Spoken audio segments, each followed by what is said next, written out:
que ce que l'on croit. Il ne s'agit pas seulement des 1,3 milliard tonnes d'aliments que l'on jette à la poubelle à l'échelle mondiale. Une quantité suffisante pour nourrir 3 fois tous ceux qui ont faim à travers le monde. Nos poubelles débordent de déchets invisibles.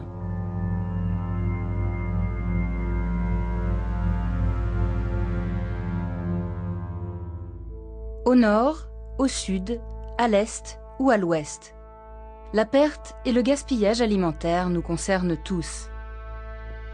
Dans les pays en voie de développement, 1/3 des aliments pourris parce que les solutions de stockage et de transport font défaut. Dans les pays industrialisés, la même quantité de nourriture finit dans les poubelles de la grande distribution, de l'hôtellerie et des foyers.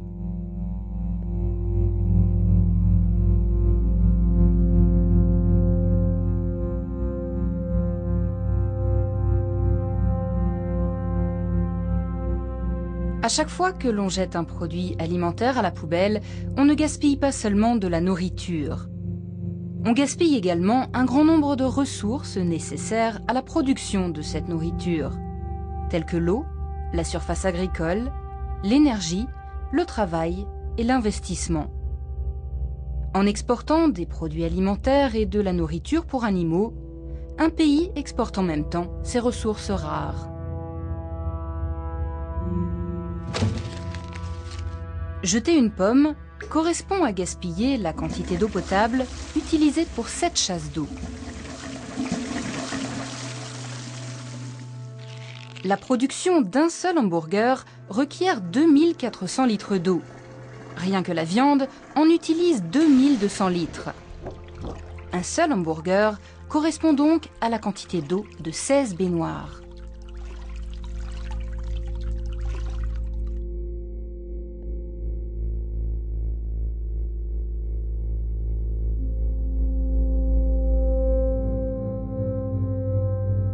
Le gâchis du lait et de la viande est particulièrement grave. Les produits d'origine animale consomment des quantités énormes en eau et en surface agricole, notamment en raison de l'irrigation et de la culture d'aliments pour animaux. À l'échelle mondiale, le bétail a besoin de 70% de toute la surface agricole. Pour un steak de 200 grammes par exemple, on a besoin d'une surface agricole de 7 mètres carrés. Cela veut dire qu'avec chaque steak que nous jetons à la poubelle, nous gaspillons une surface agricole qui pourrait servir à cultiver 27 kg de pommes de terre.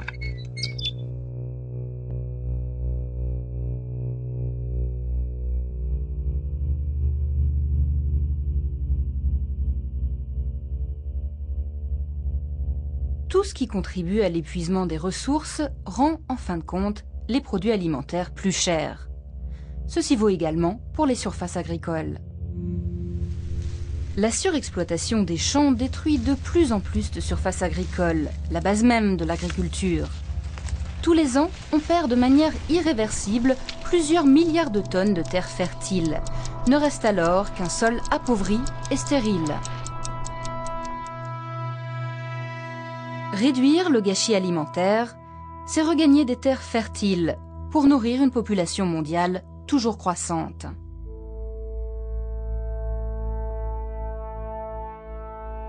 La production industrielle, le stockage et le transport d'aliments et de fertilisants sont énergivores. Mais la transformation et la congélation des produits alimentaires requièrent encore plus d'énergie. L'élevage de bétail toujours croissant produit plus de gaz à effet de serre que le secteur du transport dans le monde entier. Le gâchis alimentaire est donc l'un des facteurs cruciaux responsables de l'émission des gaz à effet de serre.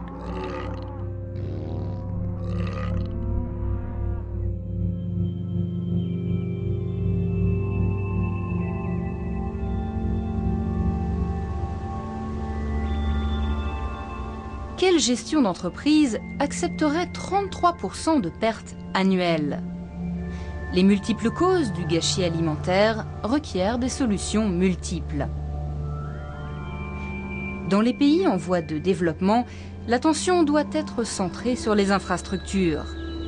Les produits alimentaires périssables doivent notamment être stockés de manière adéquate et transportés rapidement. On peut réduire de façon significative les pertes post-récolte grâce à une meilleure logistique et à des garanties d'achat à long terme. Dans les pays industrialisés, c'est à la politique, aux entreprises et aux individus de supprimer les normes parfois grotesques concernant la bonne forme des fruits et légumes, de réexaminer l'étiquetage paradoxal et contre-productif et de partager le savoir-faire sur le stockage et la préparation adéquate des aliments. N'acheter que ce dont on a vraiment besoin, c'est économiser de l'argent. Consommer la viande avec modération, c'est bon pour la santé. Si on a trop acheté ou cuisiné, on peut toujours le donner ou le partager. Économiser la nourriture, c'est facile. Même si vous faites la grimace, il faudra peut-être que vous en mangiez un jour. C'est ce que prône la FAO, manger des insectes, car, prévient l'Agence des Nations Unies, d'ici 2030, plus de 9 milliards d'habitants sur Terre devront être nourris. Dans certaines cultures tribales en Afrique, Asie et Amérique latine, c'est déjà fait, on savoure les insectes. Les insectes sont très nourrissants, ils contiennent beaucoup de protéines, de minéraux et de matières grasses, explique cette responsable de la FAO. Ils sont très importants pour la population dans beaucoup de pays asiatiques, africains et latino-américains. Actuellement, les insectes jouent un rôle majeur pour la sécurité alimentaire de ces peuples, puisqu'ils alimentent 2 milliards de personnes dans le monde. Autre argument développé par l'Agence de l'ONU pour l'alimentation, les insectes peuvent être récoltés et vendus par les plus pauvres. Selon les scientifiques, 900 espèces seraient comestibles. En Europe ou aux États-Unis, comme ici à San Francisco, on commence à y goûter, mais sans abus.